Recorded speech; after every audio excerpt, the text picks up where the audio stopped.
1 2 3 দূর, আমি জানি যে পোলাপান আমার সামনে দাঁড়াইতে পারবো না, তারপরেও কমেন্ট বক্সে এসে অন ভার্সেস অন করে, আর কাস্টমে এসে অযথা আমার সময় নষ্ট করে।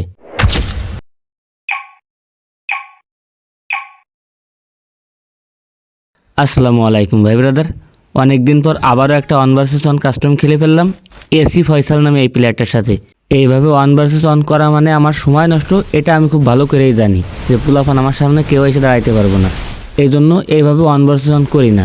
কিন্তু পোলাপান মাঝে মাঝে এমনভাবে ধরে যে ওদেরকে শিক্ষা না দেওয়া পর্যন্ত ছাড়েই না। আমার তো তোমরা কখনোই অন ভার্সেস অনে হারাইতে পারবে না, তার থেকে যদি তোমাদের একটু স্কিল থাকে তাহলে সেটা এভাবে ফাও সময় নষ্ট না করে যে টুর্নামেন্ট খেলোগে তাতে কিছু আর্নিং করতে পারবা।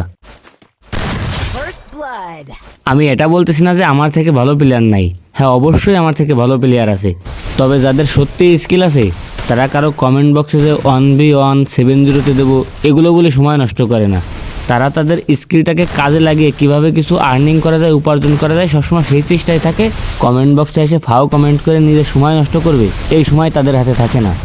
আর এই কারণে কমেন্ট বক্সে যারা এসে 1v1 7-0 দেবো এসব উল্টোপাল্টা কমেন্ট করে নিজেকে পুরো প্লেয়ার সাজানোর চেষ্টা করে, কিন্তু তারা যে কোন লেভেলের পুরো এটা আমি খুব ভালো করে জানি।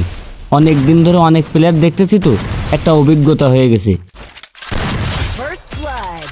যাই হোক, এখন থেকে আমি নিজেই টুর্নামেন্ট হোস্ট করতেছি।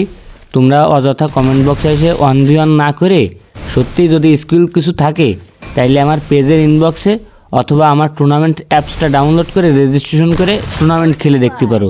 সত্যি যদি স্কিল থাকে তাহলে সেটাও বেরিয়ে আসবে, আর যদি বট হয়ে থাকো তাহলে আস্তে আস্তে স্কিলটাকে ডেভেলপ করার সুযোগ পাবে। যদি ফ্রি ফায়ারে কিছু করার ইচ্ছা থাকে তাহলে এরর কমেন্ট বক্সে যে 1v1 7-0 দিয়ে বাদ দাও, টুর্নামেন্ট খেলো, তাইলে হয়তো ফ্রি ফায়ারে কিছু করতে পারবে। এই যে আমি যে প্লেয়ারটার সাথে ভার্সেস করলাম সে সর্বমোট আমার কাছে 2টা রাউন্ড পাইছে, অথচ প্রথমে লবি থেকে তার যে কথাবার্তা বাবারে বাবা, আমি তো তার সাথে রাউন্ডই পাই না। তবে তার একটা বিষয় খুবই ভালো লাগছে যে সে ক্লাসিক মুড আমার সাথে খেলতে রাজি হয়েছে। কিছু কিছু প্লেয়ার আছে আবার অনলি হেড করে চিল্লাই, ওই সব প্লেয়ার দেখলে আরও বেশি মেজাজ খারাপ হয়, মানে ওদের টোটালি কোনো স্কিল নাই। কাস্টমের হেডশট অন করে 2-1টা হেডশট মারে ওরা নিজেদেরকে অনেক পুরো প্লেয়ার দাবি করে, কিন্তু যদি র্যাঙ্ক ম্যাচ বা সিএস ম্যাচে নিয়ে যায় তাহলে ওদের কোনো গেম প্লেই নাই।